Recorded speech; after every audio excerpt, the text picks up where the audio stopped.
దత్త భక్తులందరికీ దత్త జయంతి శుభాకాంక్షలు. మహావిష్ణువుకు ఉన్న దశావతారాలు లాగానే ఆది గురువైన దత్తాత్రేయ స్వామికి కూడా 16 అవతారాలు ఉన్నాయని మీకు తెలుసా? అవునండి, ఆ దత్తాత్రేయ స్వామివారి 16 అవతారాలనే షోడశ అవతారాలు అంటారు. ప్రతి అవతారం ఒక విశేష ప్రయోజనం కోసం అవతరించింది. వాటికి సంబంధించిన పూర్తి వివరాలు మనకు దత్త వైభవం మరియు దత్త పురాణంలో చెప్పబడి ఉన్నాయి. ఈ అవతారాలలో మొదటి అవతారం యోగిరాజ అవతారంగా చెప్పబడి ఉన్నది. ఈ అవతార విశేషాలు తెలుసుకోవడానికి సృష్టి ఆవిర్భవించిన కాలానికి మన ప్రయాణం కొనసాగిద్దాం పదండి. ఈ విశ్వం సృష్టించబడిన తరువాత జీవులు తమ గత కర్మల ప్రకారం దుఃఖాన్ని అనుభవించాల్సి వచ్చింది. దీనివల్ల బ్రహ్మదేవుడు ఆందోళన చెందాడు మరియు అతను విశ్వ ప్రభువు అయిన శ్రీవిష్ణువుకు దత్తోహం దత్తోహం అంటే నేను నన్ను అర్పించుకుంటాను అని శరణు జొచ్చాడు. శ్రీవిష్ణువు బ్రహ్మదేవుడి ముందు ప్రత్యక్షమై యోగాభ్యాసం చేయమని మరియు దుఃఖం నుండి విముక్తి పొందే శాశ్వత సూత్రాన్ని తెలుసుకోవాలని మరియు మనశ్శాంతిని పొందాలని సలహా ఇచ్చాడు. దత్తోహం దత్తోహం అని పఠించేవారు కూడా అదే ఫలాన్ని పొందుతారు. ఈ అవతారం కార్తీక శుద్ధ పౌర్ణమి, కృత్తిక నక్షత్రం, బుధవారం సూర్యోదయంలో మొదటి ప్రహారం నడుచేయింది.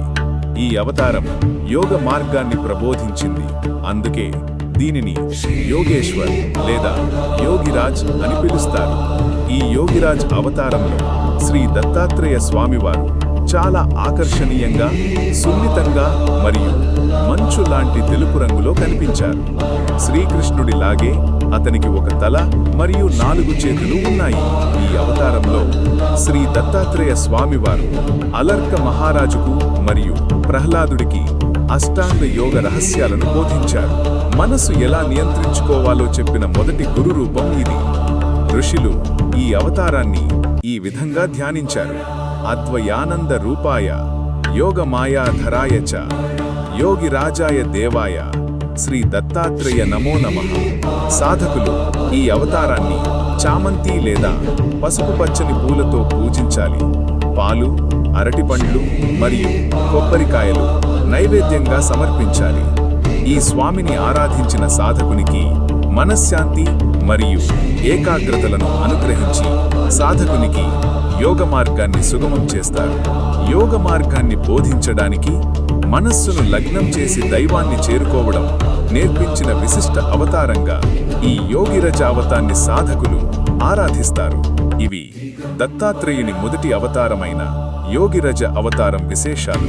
ఆ దత్తాత్రేయ స్వామి మిగిలిన అవతారాల విశేషాలు తెలుసుకోవడానికి వీడియోని లైక్ చేయండి, షేర్ చేయండి. మన శ్రీ విశ్వజ్ఞాన్ ఛానల్ని సబ్స్క్రైబ్ చేయండి. జై గురుదేవ దత్త. Thank you.